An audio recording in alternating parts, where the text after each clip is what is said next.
Virus record. Pronto, tô pronto.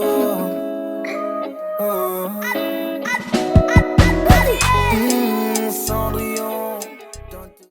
Morning, morning, morning. Welcome to stunning Mauritius.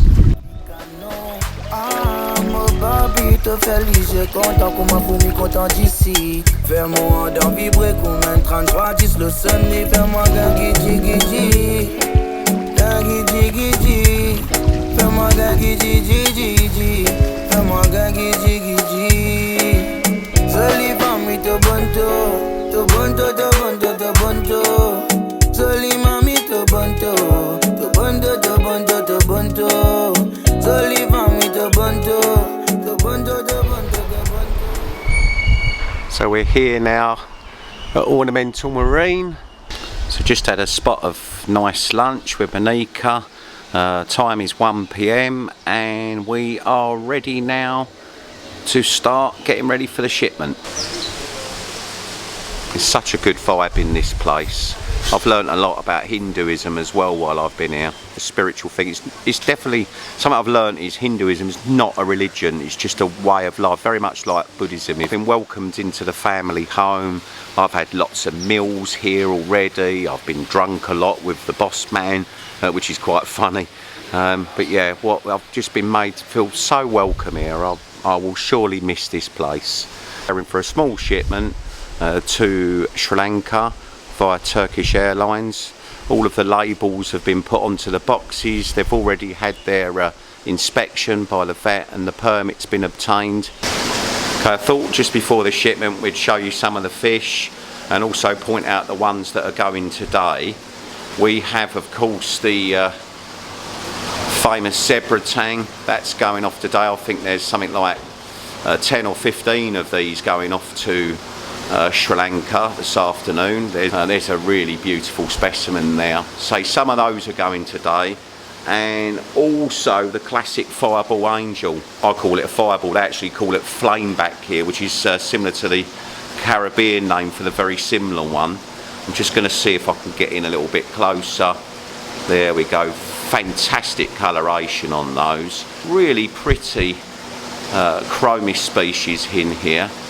And there's these, which I'm not very familiar with. I'll have to look these up. They are some type of hogfish, I believe. I'm going to look those up when I get home, see if I can do a bit of reading on them. Really sort of thin, almost like a pipefish. We've got the superb Mauritian orange tail. I think I might have to put a bit of a reserve on this one if I can. You can clearly see the difference between an Indian Ocean emperor and these orange tails. It's extremely vivid. You remember there's no light in this room, there's no artificial light, so it won't show the coloration up, and of course the glass is not particularly clean as you would imagine in a wholesale facility like this. There's another Mauritian classic, the footballer damsel. They're unique to this area. Down here we've got the classic peacock wrasse, a blue cheek goby. I think there's a male there as well. There's a lapillus as well. Interesting seeing the lapillus amongst the peacock wrasse. I think they're often found with them. None of these fish, I'll point out by the way, are easy to catch. I've been all round the island now, and compared to other places, everything in Mauritius is in deep water. I mean, it's unbelievable. It's much harder to catch fish here than it is in other regions, you know. Some of the fish that you're familiar with back home, like the iridis wrasse for example, those were originally discovered in Mauritius but in really deep water. So most iridis wrasse you see these days don't come from Mauritius. Another classic there, the adorned wrasse, really useful flatworm feeder. Over to here we've got the really beautiful teardrop butterflies, the Kleiny butterflies, some more footballer damsels as well, Cooper's amphias. There's a damsel species in here I'm not very familiar with, this yellowtail. It's not a yellowtail damsel. I'll have to look that one up again when I get home. I'm not actually familiar. Can you believe I'm saying that? I'm not actually familiar what these are. This must be a local damsel species doing its usual thing there. Male or semi-male zigzag wrasse. Yeah, I love the footballer damsels. They are a little bit aggressive. I wouldn't have said that they're as aggressive perhaps as humbug damsels. They look like a humbug, I'm nowhere near as aggressive as a mature humbug, but I wouldn't put them in with your firefish, for example. We've got some more of the flameback angels that are going out today. We've got a lovely little Kleiny butterfly. These are quite useful. Saga here, he suggests that these are perhaps one of the best to try as a more reef safe butterfly fish. I might give it a go when I get back home. Quite useful as well, I think, for controlling Aptasia enemies. They're prone to an enemy eating an enemy's, but I don't think they'll touch your hard corals perhaps so much. Quite interesting, when I was talking to the catchers yesterday, they didn't get enough. I said, why didn't you get enough for this shipment? And the gentleman said, Papa Yam, who's the collector, he said, Paul, I didn't want to take them because a lot of them were females carrying eggs, and it's important to him that obviously he doesn't take more than he needs. And that's what I'd like to say about this little operation. I mean, it is small. It is a small operation, but that should give you some reassurance that, you know, no one's taking more than they need. The guys tend to go out daily or as they need to for orders, so they never bring in more than what they need. And just to show you, they could fill this place with fish. There are empty tanks all already along this wall here. There is another room where I believe they keep some of the larger species when they come in, like the broomtail wrasse, and you know, that's one of the other things. But you can see they're all empty at the moment, and that's because they don't have any orders, so they never really take more than they need, which is really reassuring. It's not like they're like in some operations in Indonesia. All of these tanks will be filled with the premise that they might sell them. Well, that's not how they work here. They only ever take what they need. I really want to stress that. So it's a very sustainable way, or very sustainable operation. You know, that's really reassuring to me. We're not taking more than what we need, and on this day and age we need to be careful. We don't just want to be ripping fish out of the sea. It's the fundamental ethos of Ornamental Marine, Monica and Saga and Papa Yam and the team. Fish are really calm. They're not freaking out, they're not suffering with any buoyancy issues, you know, despite the fact that I mentioned earlier about a lot of these fish are caught deep. You know, in my snorkeling trips around the island, I've generally found that there's very few fish near to shore. 15 zebra tang, 5 flameback angels, and maybe 1 or 2 others. So we're going to see today how they pack it, how they put together the order, and the processes involved. Guys in the back room are just preparing all of the bags, making sure that liners are used in the bags. So you can imagine all of this costs a lot of money. This is stuff that all has to be imported. It's not something that's produced locally. Even bag sizing sometimes can be short on the island. It's just not that straightforward. It's something I've learnt while I've been over here. Nothing comes easy, whether it's a plastic bag or the veterinary paperwork or the export documents. All of this has to be, it's a real fine line between getting a shipment out the door or not. Whilst we're waiting to see the shipment being put together, I thought I'd show you Monica's pet. Have a look at this. What a beautiful animal. She's had this since a tiny baby. Oh, since I think it was 2013, so you can imagine it's grown quite a bit since a hand-sized specimen they had. There are, I believe, 2 species of tortoise on the island.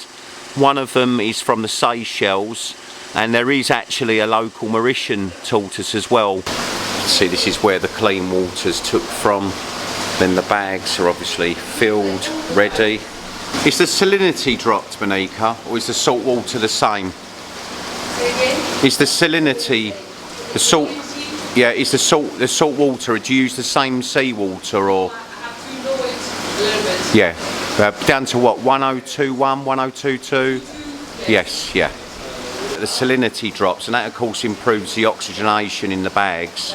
Even though there's oxygen used, by lowering the salinity that'll help the oxygen in it. But yeah, it's a complete family affair, everybody involved. There's Cushy, she's taping up the corners of the bag so the fish don't get stuck in the corners of the bag. See, very generous bag sizes just to make sure that the fish arrive all in very good condition. There's no chemicals used, no anaesthetic, no drugs in the water. Everything is very, very natural. I was just talking with Monica, and basically, so they only ever use clean, freshly collected seawater, ocean seawater, no synthetic salt water used here, and just a tiny little bit of stress guard or prime is used in the bag just to protect the fish's slime cloak while they're travelling. I've noticed that it's Papa Yam who does the catching.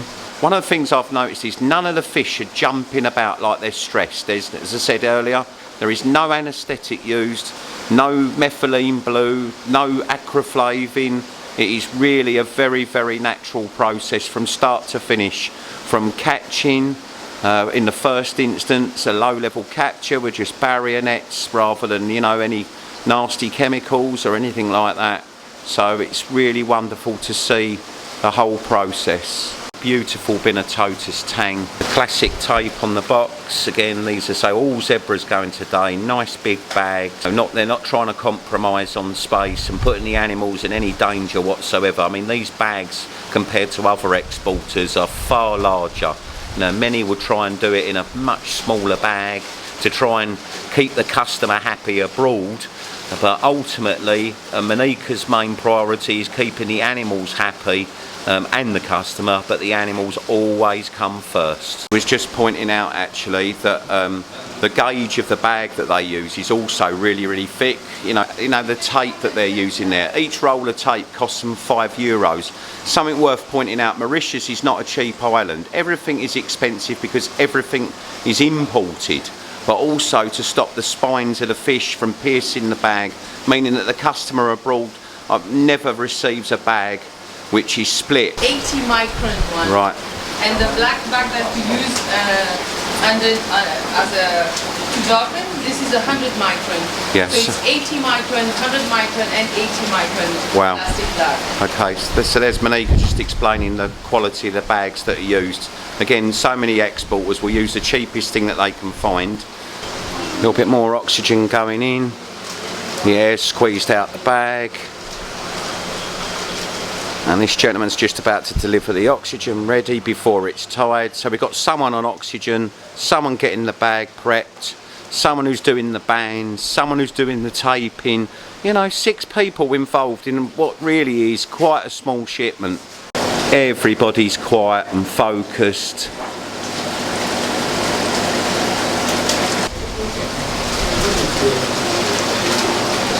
So wonderful to see this. This is a real treat for me because I only ever see the other side of it. You need to have a box.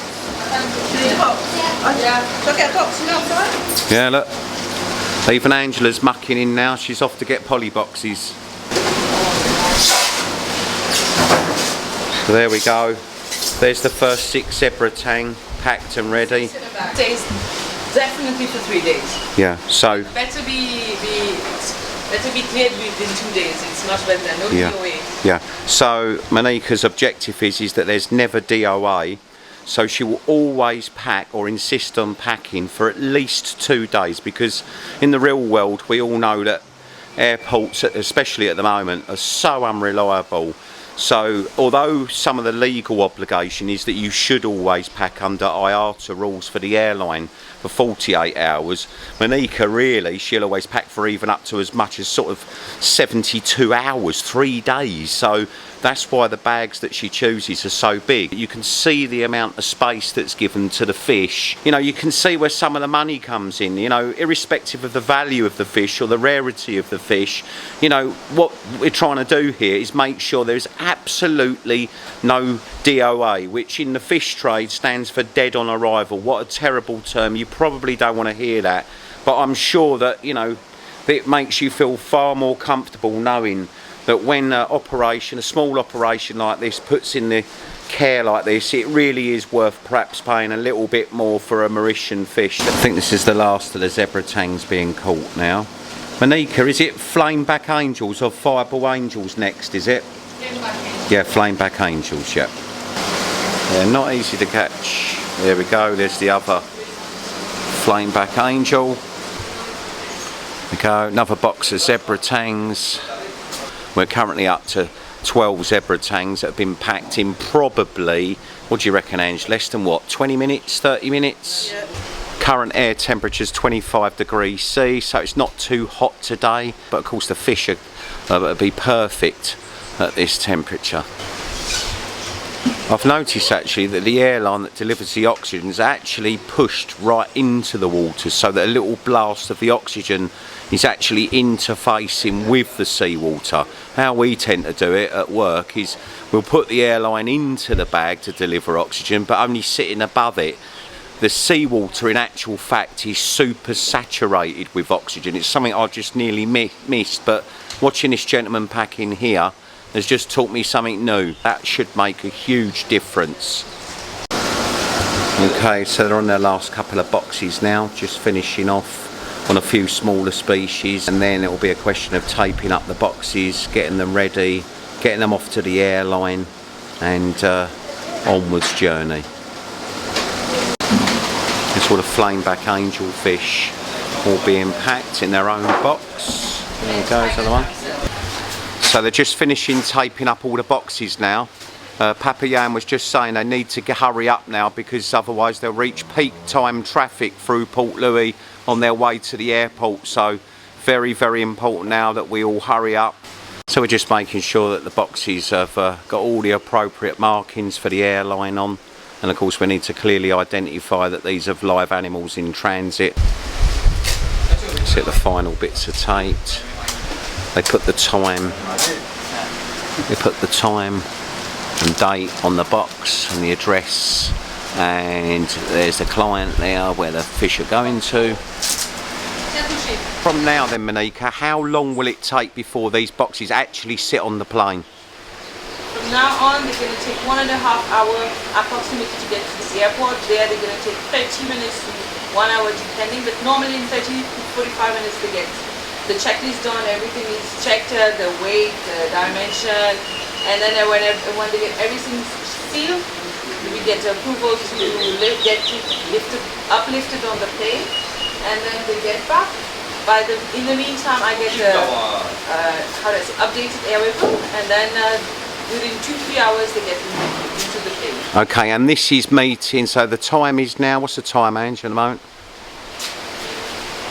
5 to 3. So it's 5 to 3 now. What flight are these meetings? It's at 8. So it's 8 o'clock, so you can see just like the UK, they have to be sort of several hours before, but Monica cuts out so much of the processing by making sure that nothing is missed, so all the boxes dimensions are done, all the labelling's correct. Of course, if you miss anything, this will cause a delay, and they can't afford to have any delays at all. So it has to be extremely thorough at this stage. Yeah. All the appropriate stickers, fragile, upright, live fish, don't drop, not put into heat, everything is on it, so everything is just okay to go. Okay, excellent. You can check